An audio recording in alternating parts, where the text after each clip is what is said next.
Ibu barangkali berkenan mendampingi, monggo. Nah, monggo berkenan mendampingi. Boleh Pak dari bawah izin. Monggo Bu berkenan mendampingi untuk penyerahan tokoh hayang. Dinding Bu Ege berikan dengan foto. Izin. Iya, terima kasih.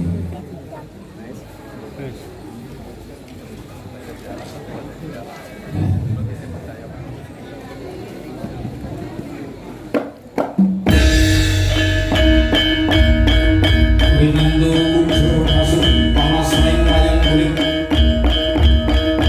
sampun kalah pambayekti pagelaran wayang kulit tahun menika kawiwitan wilujeng dalu wilujeng hamirsani.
Udung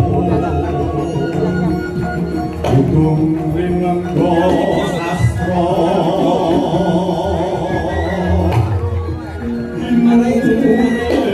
Inurung siping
Nilungun kapok borsan Morberingat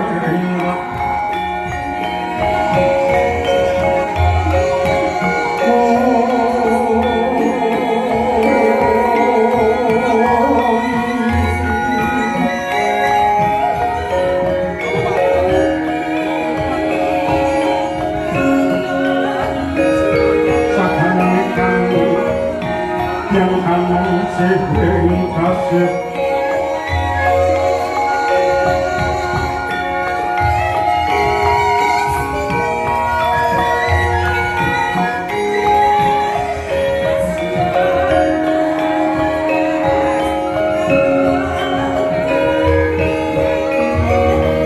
malah buku sahabatku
puji pikir kidung suci yang montra lahani meja saking sangya para titahengan anu ngomodras maning Gusti mriwana pasuke ngalagya pangesti dharmaning kabudayan mrih rahayu Murwani Nabuka Kandha nenggih bunelaring negari Dwarawati ya sinebak Dwaraka ya ngaran Jenggala-pura ya Jenggala Manik negari Dwarawati pantes sinebut Warasundari ingkang werdini bumi pinilih prasasat gempalaning omah kasuwargan kang den papanake ing kono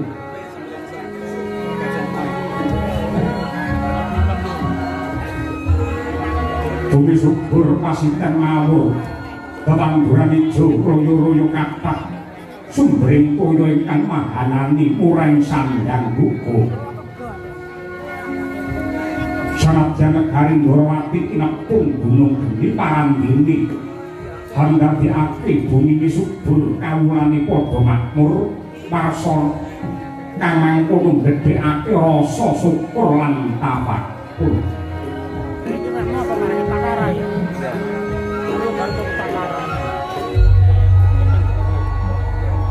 para putra lan para taruna weruh ing tata krama ngajeni marang ingkang werda awit wajuh ngenya hangesti mring dwija ingkang mapan wonten ing sarana wiyata pranyata ledha ing kawruh maneka warna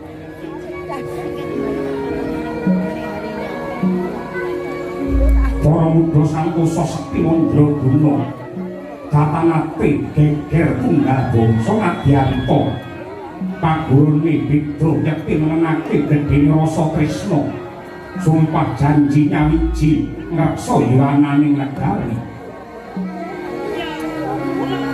para brahmana resi guntur ing kapa melen ing cipta nuntun manungsa cedhak pring agama. Bubure nentremke rasa dakwaya alus rinambaran tresna satemah saya ndarbala para kawula ingkang hangesti piwulang utama dasar adat budaya saya ngrembaka jati dirine bangsa saya santosa. Para kawula guyub rukun tumata adoh saka cedha cinedha merga kawulane tansah manut marang piwulange agama datang ditabrakake lawan lumagining budaya satemah mawujud idamane bangsa nggih adil makmur tentrem raharja.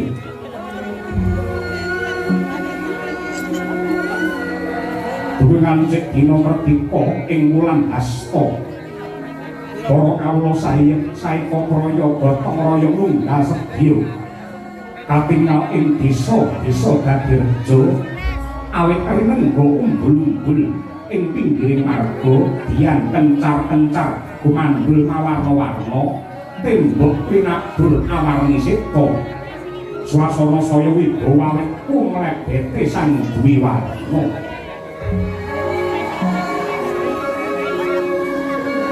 Negari Dwaraka kena sinebut ngancik jaman kencana karena kasembuh pangaribawani Narendra ing asta pusarane praja anenggih jejuluk Sri Bathara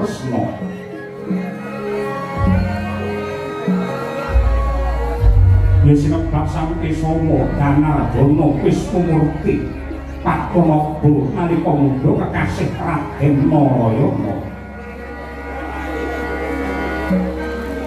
Wis kawentar dadi wadah panitisanisan Hyang Wisnu diwani kabagyan uga sinebut sutaning rata ing jagat pamlawas paningali weh pekadang ing jagat sawidul sarta mahambet adil para marta tresna asih ing para kawula.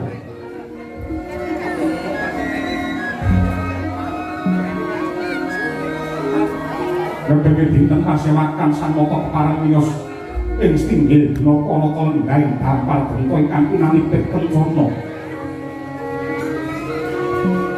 Kabeh para sentananing praja ingkang pinandikan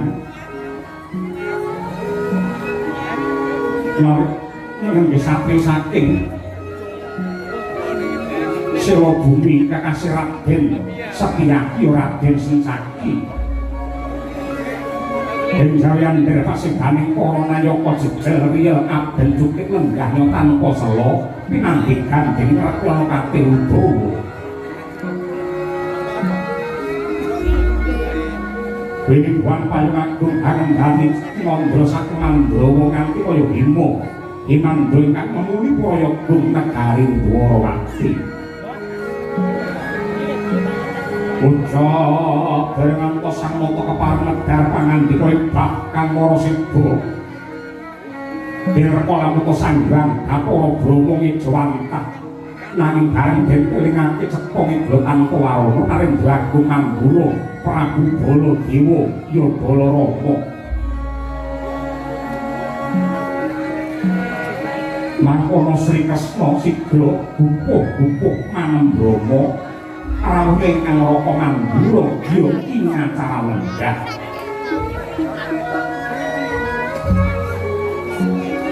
Kamu dikawiji pangandikane sang Raka mangkono lamun to kawil sing karna.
Sritimun sing pasewakan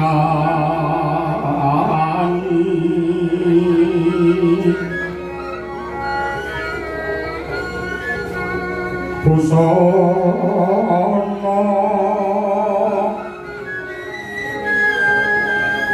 maneka warna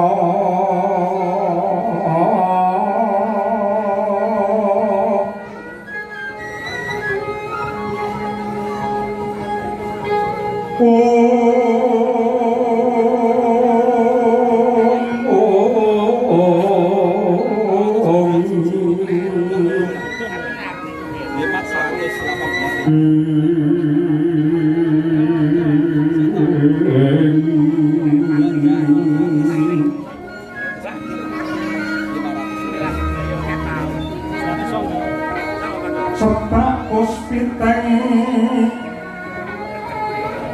mutya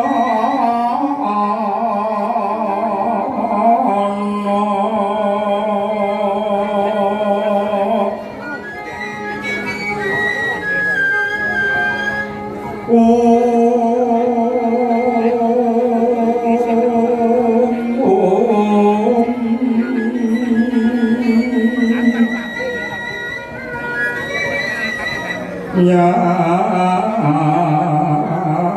panjrak sarokmo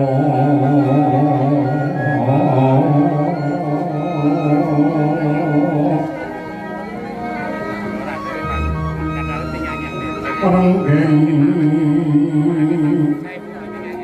manik mawa no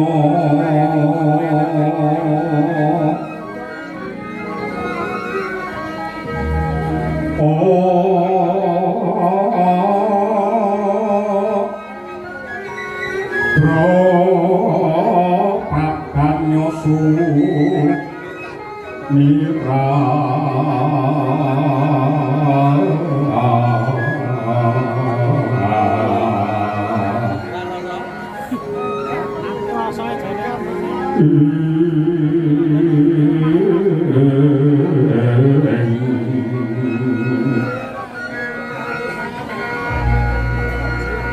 nyaring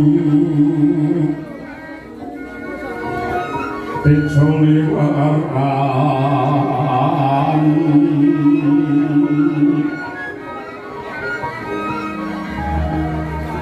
lergilap sisiring kaki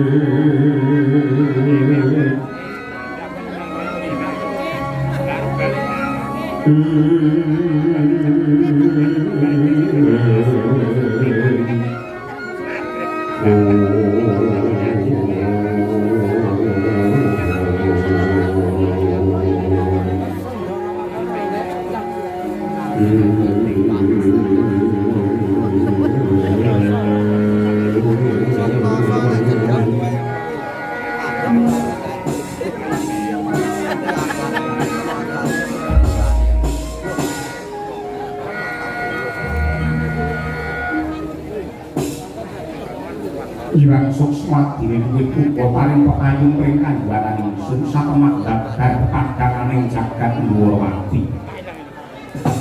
Kawula nyuwun sewu Koko Prabu. Koko Prabu Mandura sarawuh paduka wonten ing Stinggil dina Paraka negari Dwarawati kalilan ingkang rayi. Ngaturaken pambagi panakrami malam tuan kunjuk wonten ngarsa paduka jeneng Koko Prabu Mandura. Balata ya jagat ya dewa ya bapa kadangipun kakang Yai Harimurti banget panariman ingsun dening nganti semono sih kadangan saka kahormatan ingkang ndok caosake marang Baladewa dasare anggih Koprato jenis kala nir ing sambikala baline ngatur salam taklime Baladewa muga kunjuk ana ngarsamu Yayi Prabu Narayana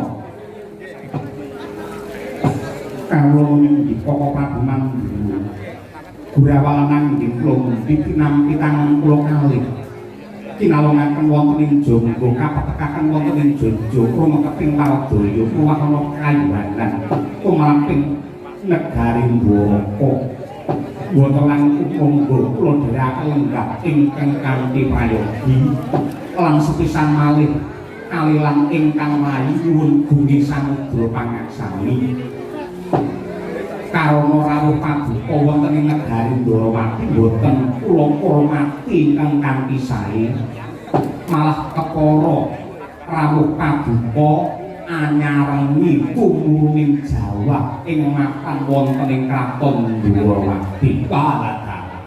Jadi yen mungguhe Baladewa aku nderekake dawuh pangandikane para Brahmana Resi Kyai Alim Ulama kae ingkang panjenengane kepareng-pareng dawuh lamun to wong lagi nyuwun lamun to wong lagi ndedonga utawa lagi meminta marang Syekh Nugrahane Hyang Agung kuwi kok barengi tekaning udan kuwi kala mangsa malah mandi dongane kala mangsa malah diijabahi apa kang dadi pangune dadi mungguhe Baladewa ora dadi apa ya nek jatuh Baladewa ya rumangsa nggumun setahun jembleng sarendem ing atase Ndrawati barengi anggengku teko barengi tekani udan tur eloke kahanan lagi iki aku ngerti lamun to ning ngarepe sinden iki ana embere tegese pamane nek sinden sing lagi nyolakno karina oh nadyan to sinden kuwi dhewe ning omah senengane ya tika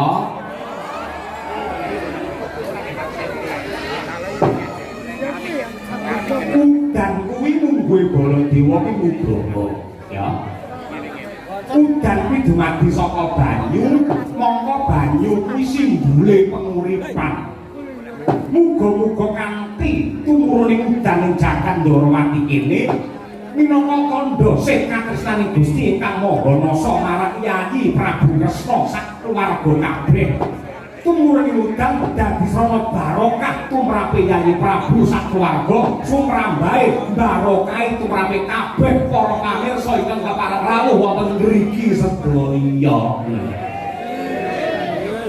ngono kok nadyan wis pirang-pirang cara dibudidaya wis ngundang dongke sing nyisihke udan kenapa kok tetep mudhun udane mergo kala mangsa manten lanang karo manten wedok ki ndonga ora padha manten lanang njaluk diterangi sing wedok njaluk diudan wali aku sugeng riyadi ya sepiro gedene anakku sepiro gedene luput marang Yayi Prabu Ndrawati muga kowe nglumpurake pangaksama ana dina ing ngepak berkah iki tanpa benten kaliyan kula tartamtu kula ndodho kathah ing reh kalepatanipun pramila kula nyuwun lumungturing samudra pangaksami mugi-mugi lepat kula lan ugi lepatipun Koko Prabu Mandura linebura ing dinten Aryadi menika. Sapa wis pirang-pirang minggu ora ketemu. Subuhane sing pirang-pirang iki apa sisane bodho. Aku iki tau kuwirangan medaya nggone wong ketoke komplong-kombuan, mbake baru dibuka isine rengginan. Mungkin malah mungkin kesarasan malah sae. Mungkin kesarasan malah sae, malah sisandana monggo Koko Prabu kula dherekaken pinarak ingkang kanthi prayogi mugi-mugi sambunge kadangan menika andadosaken kamulyan tumraping bebrayan agung. Panjenengan ingkang puspita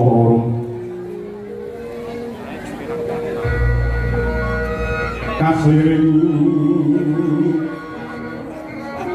samiron ombre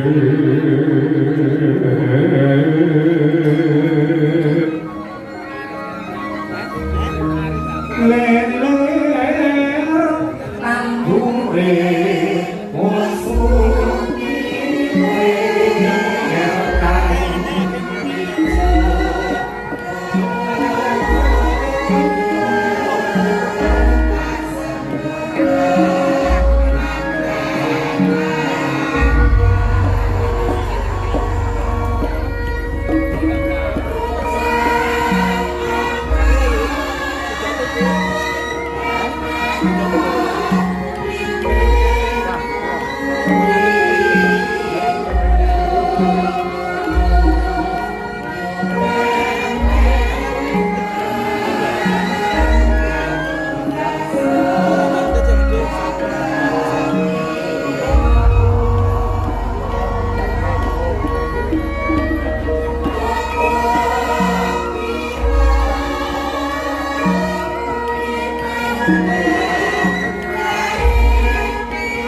kejaba pun kakang nindakake dawuh pangandikane utusaning Gusti ingkang pungkasan sing surasane sok sapa manungsa sing gelem nyambung kekadangan nyambung paseduluran ing kono bakal dijembarke rejekine dipanjangke yuswane wis siji ewa dene kang angka loro Yayi Kresna wis cetha ngeglo tanpa warana lamun ta putra saka Rama Prabu Suwargi Rama Prabu Basudewa beri palungguhan iki wis ngenyang kawibawan kembul kamoten keceh bondo bukti apa pun kakang Mandura sinengkake ngaluhur nampa wujude kraton warisan saka Rama Prabu Basudewa satemah sinengkake ngaluhur mongko dadi ratu ning negara Mandura tanpa beda lawan siap Yayi Prabu Harimurti apa bebek cukup awake dhewek nalika Siadi dadi jagone dewa munah satrumurka Narendra Dwaraka kawestri kene biyen ya kuwi Prabu Yudakala Kresna satemah Yayi Prabu jumeneng ratu ana ing negara Dwarawati kene ewok dene adikku sing ragil ya kuwi si Bratajaya ndak titipake marang Yayi Kresna merga pancen kerasane si Lawa Ireng utawa si Sembadra kuwi mapan ana ing negara Dwarawati. Tegese Trah Mandura kuwi bisa mukti wibawa Nyakrawati Mbau Denda kuwi sejati ora merga saka pintere Baladewa, ora merga saka sugihe kepinteran Yayi Kresna ning ya merga disebul karo pangestune wong tuwa ya wong tuwa kakung lan mligine wong tuwa putri aku wis ngiteni marambah makaping-kaping waton ana bocah ana anak sing ngabekti mligine marang wong tuwa putri tur dasare wong tuwa putri seneng lelaku brata seneng tirakat seneng prihatin sing prihatin kuwi mau nyebul marang kamulyane anak satemah bisa rumusi anak mau uripe sarwa kepenak. Jadi gandeng para luhur Mandura Prinalungguhan iki wis sedo mapan ning astana Gadamadana. Mapan ning astana Gadamadana ngendikane para resi para kyai kae wong ki yen wis mati sangune mung kari telu bab kadonyan kabeh pedhot kejaba telung perkara ya kuwi siji amal sing becik angka loro ilmu ingkang piguna dening ingkang angka telu ya kuwi dungane anak lanang sing tuaju ing pamrih. Mongko Bala Dewa Yai Kresna apa dene Yai Bratajaya kuwi anak tumrape Rama Prabu Basudewa. Wis samestine tandha bektine anak marang wong tuwa sing wis sedo. Ayo Yai. Ayo. Besok kapan siadyana wektu ingkang lungguh. Siadi bakal ndak gandeng astamu ingkang tengen, bakal ndak kanthi sowan ning astana Gadamadana, kejaba resik ning pakuburan, bangun renggan ing mapan ning pakuburan, sing luwih wigati ya kuwi nyambung rasa kalawan Gusti ingkang Maha Kuwasa. Ingkang wigatine nyuwunake pangapura marang para luhur kang wis sumarik ning kono, muga-muga dingapura dosa lan kaluputane, satemah tentrem ayem jenjeng permanen mulya wibawa mukti ana ing kasuwargan langgeng. Sok kapan ana wektu ingkang lungguh tak kanthi ndonga ning astana Gadamadana. Jang Pantara Atri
yang kagungan tosing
Dewa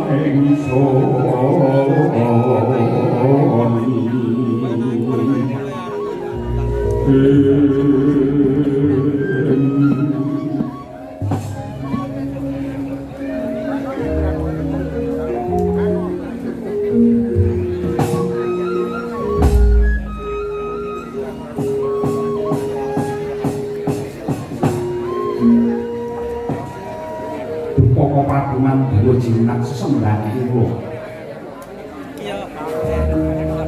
tartamtu kemawon ingkang rayi dulu waktu sangat condong sabto mojo menawi badhe kakanthi nderekaken dhumateng pabuka suwan wonten ing astana Bodho Madana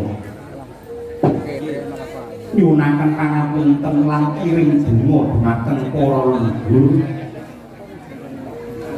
wiwit saking Kanjeng Rama Prabu Basudewa ingkang sumare wonten ing mriku minggah malih nenggih Eyang Wasukunti minggah malih Eyang Yadu Eyang Iswara Eyang Maruta Eyang Bojo Eyang Kunto Eyang Baklawa dene kang pungkasan Eyang Rama Wijaya. Lho. Dadi sing kondhang jaman Ramayana Prabu Rama Wijaya kuwi uga sumari ana ing Astana Gandhamadana. Wah, malah ngerti iki ya. Kula saking mriku. Kula sangat sarujuk Bapak Prabu menawi paduka kagungan lekas ingkang kados mekaten tartamtu kemawon. Kula ugi badhe anganti ingkang rayipun Bratajaya sowan wonten ing Astana Gandhamadana. Ning yo kuwi sepisan siadi lah kanthi resik ana ing papan pasaryan Gandhamadana angka 2 pamane ana wewangunan ana tembok ingkang gempalan rubuh ayo dibangun bebarengan.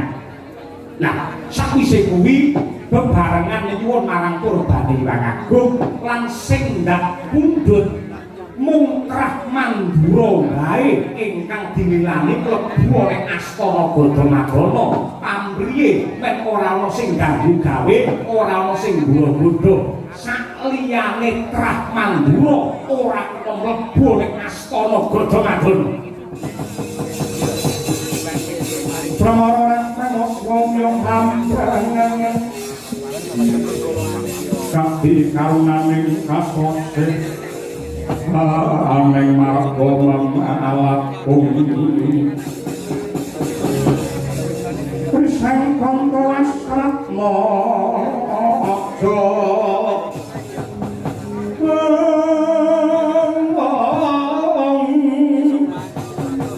lang lalu hangul ati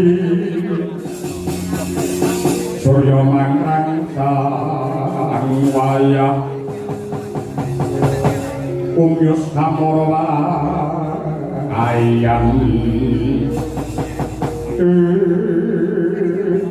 kacarita eca ngene Windawacana wong setinggil dina kawata negari Dwaraka kocap Embah Kang Samya Maraseba minggahipun Resi Jembawan ingkang kalis tinggal Magita Gita.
prabuning lakas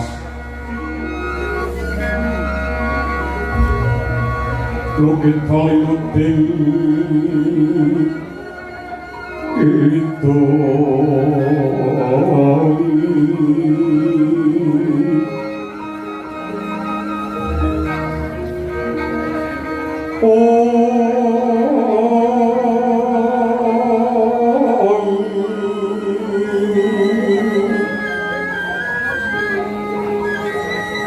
kadung kadung hamor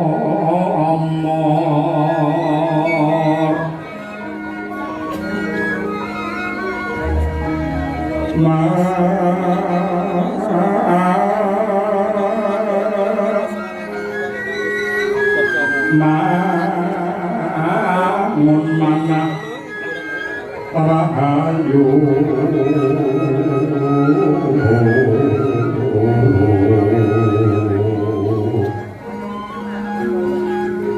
ayo Allah hamaku Allah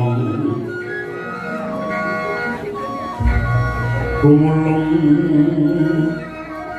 manatu oro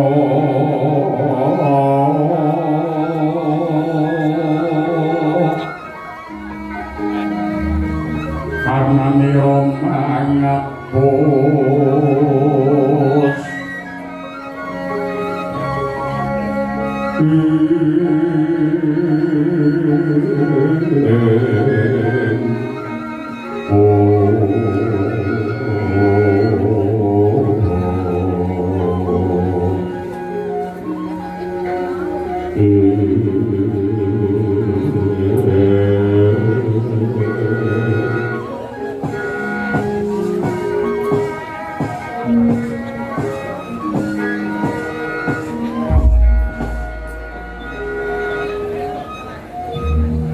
kawulun sewu Baporsi Jembawan sawo kabuka wonten ing Kraton Negari Ndorowati kula ngaturaken sembah pangabekti unjuk wonten ngarsa kabuka Baporsi.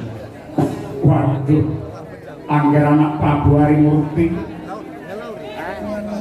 sangat anggen kula nampi dawuh sami-sami lan mugi-mugi kula cumangkaka nampi dhumateng sembah paduka menika boten andadosaken walat tumrapipun kula pun Jembawan.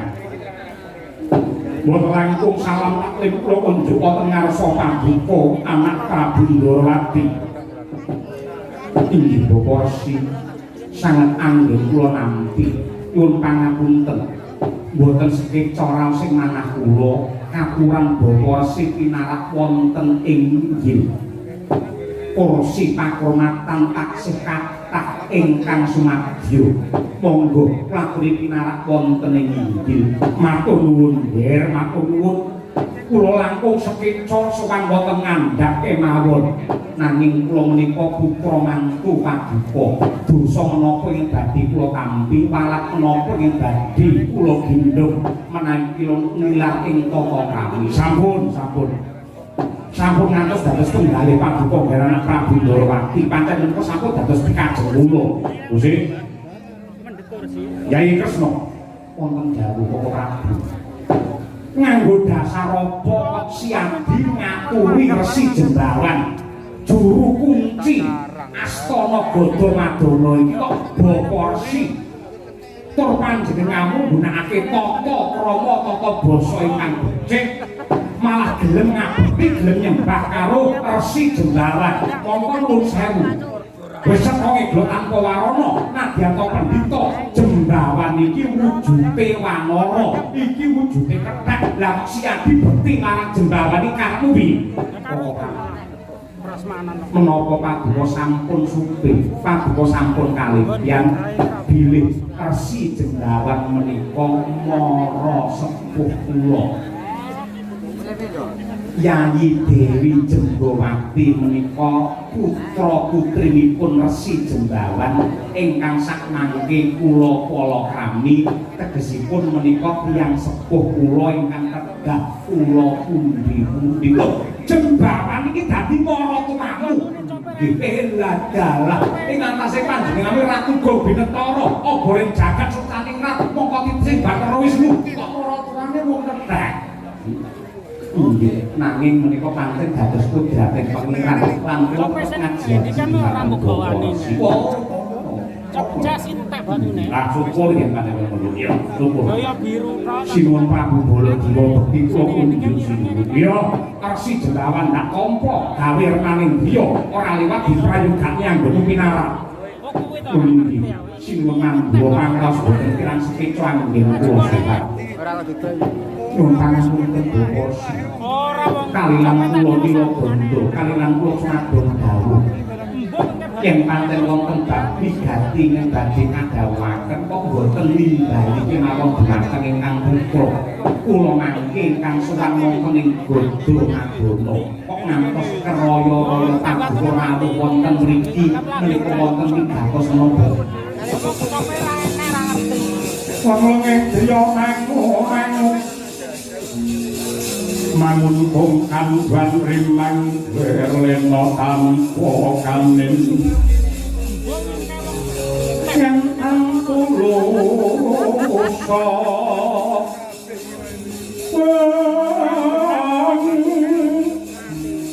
mengusang biaku tomo mangkono krina arendro Umus nyolong hanggar apa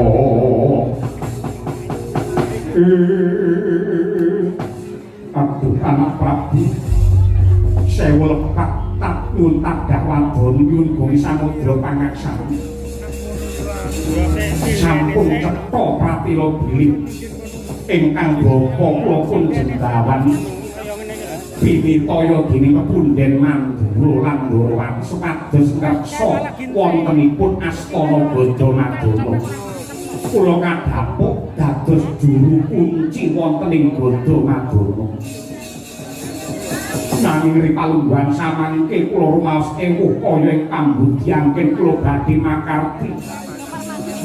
Mongko sampun cetha ngeglo tanpa warana dening Astana Gadamadana menika papan pasaryanipun para luhur Mandura menika papan ingkang suci, papan ingkang nemu sejarah ageng. Nyewa semanten ripalungguhan samangke kok kawontenanipun malah tiba kosok balen. Menapa sebabipun kula kok matur kados mekaten karena kathah para menungsa para kawula Ndarawati lan ugi Mandura ingkang sampun mingerke blatipun sami ngaji-aji sami nyembah dumateng para luhur ingkang sumari wonten ing Gadamadana. Wonten ingkang nuwun supados dipun paringi mulya, wonten ugi ingkang nuwun supados dipun paringi sugih, wonten ingkang nyuwun dipun paringi kondhang lan sanes-sanesipun emanipun anggenipun nyuwun boten wonten ngarsanipun Gusti ingkang nyipta jagat nika malah sambat kaliyan para luhur ingkang mapan wonten ing Gadamadana. Malah ripalungguhan samangke menika wonten adat wonten budaya ingkang sanget mengkang saking kautaman menika cetha lamun kumindak ingkang kebak maksiat para kawula ing mriku anggadhahi kapitayan menawi makempal menawi kumpul menawi saresmi antawisipun lanang lan wadon mongko sanes bojonipun mapan wonten ing Astana Gadamadana. Ing mriku badhe saged sugih dadakan yen dodolan ugi sami pinaringan laris. Ning emanipun kok papan menika dados rama ingkang kebak maksiat kados mekaten. Sami cumbana, sami sambung tresna wonten Astana Gadamadana ning sing dipilih golek sing dudu bojone dhewe.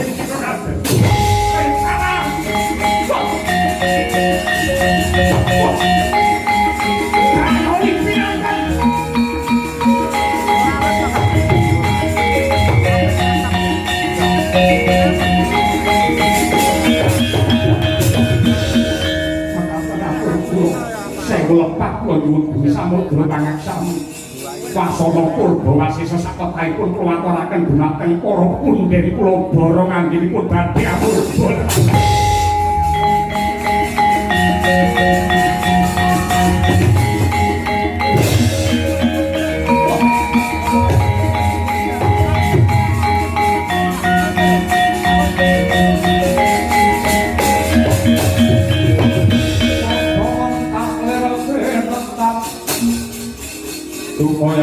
sinip pidodo pangawing wengis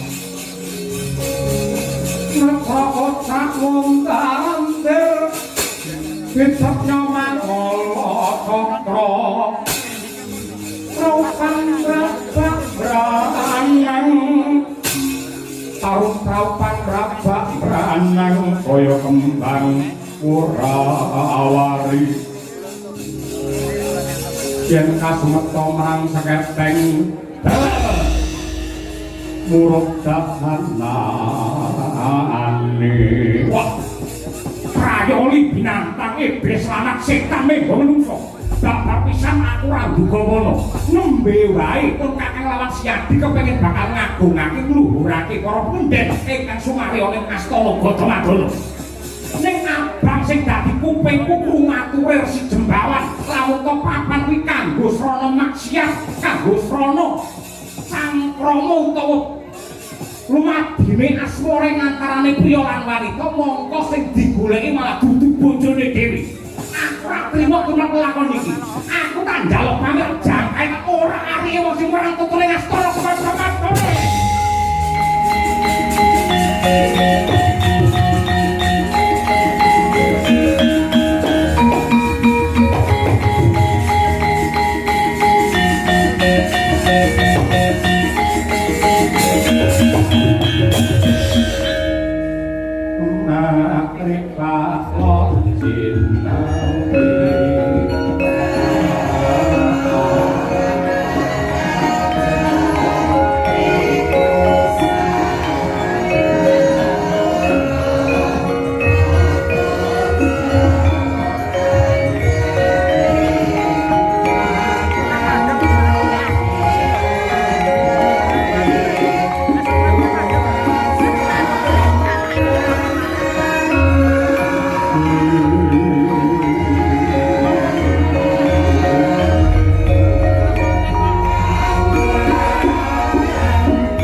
nyuwun pangapunten para ulama sampun paring dawuh bilih tiyang ingkang tansah nengenaken raos sabar menika kinasih dening Hyang Agung nanging ora trima rasane ngantiku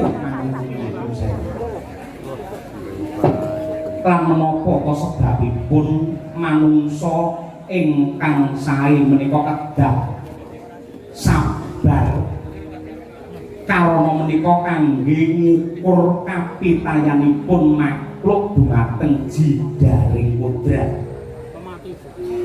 kangge ngukur kapitayane makhluk utawi imanipun menungsa kaliyan garising kodrat sedaya lelampahan ingkang kababar menika awit saking pamurbaning Hyang Agung menawi menungsa raosipun gelo lan boten sabar tegesipun sami kemawon boten pitados kaliyan adiling pangeran tiyang ingkang boten sabar menika tegesipun murka utawi nesu tiyang nesu menika anjalari owahing akal lan pamikir pramila menawi tiyang nembe duka ingkang sae namung mendel lan kendel karana menapa kemawon ingkang dipun putusaken tiyang ingkang nembe nesu menika kathah lepatipun kathah wakatipun tangurunga badhe gedung keduwung ing tembe wingkingipun kejawi saking menika Para Prabu tiyang ingkang asring duka menika ugi dados sumber-sumbering sesakit ludira utawi getihipun dados kenthel utawi boten encer miline getih menika boten lancar mila lajeng dados sakit mapan wonten ing dada karana kedeting jantung boten irama lan boten tumata satemah saged dados sakit ingkang anyerang wonten ing jantung kentelipun getih satemah getih boten saged mili minggah wonten ing otak dadosipun penyakit yen cara sakmenika naminipun penyakit stroke. Nadyanto boten remen rokok nuwun. Nadyanto boten doyan ngrokok ning menawi tiyang kala wau kerep nesu menika anjalari nuwun sewu peradangan saluran angin sajroning badan napasipun boten tumata satemah dados penyakit paru-paru nadyanto tiyang kala wau boten rokok ning kerep nesu mila nadyan kathah-kathahipun tiyang rokok niku larane paru-paru ning sing ora ngrokok larane malah rupa-rupa.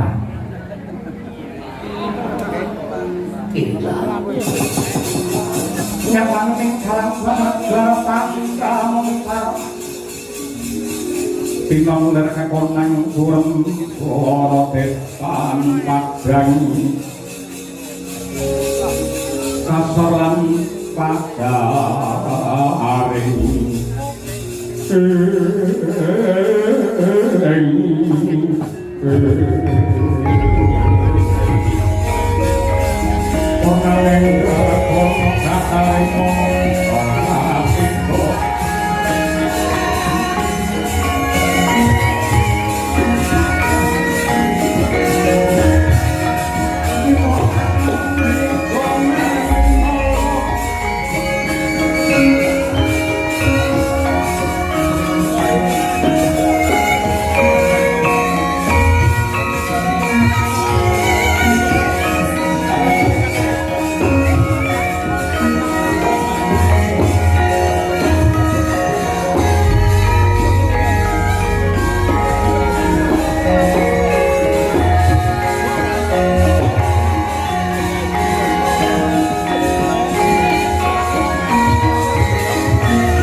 tujune kok kowe ngilikake marang Baladewa yen ora wis tak orak-arek menungso keparat ing ngapal ning astana Badamadana.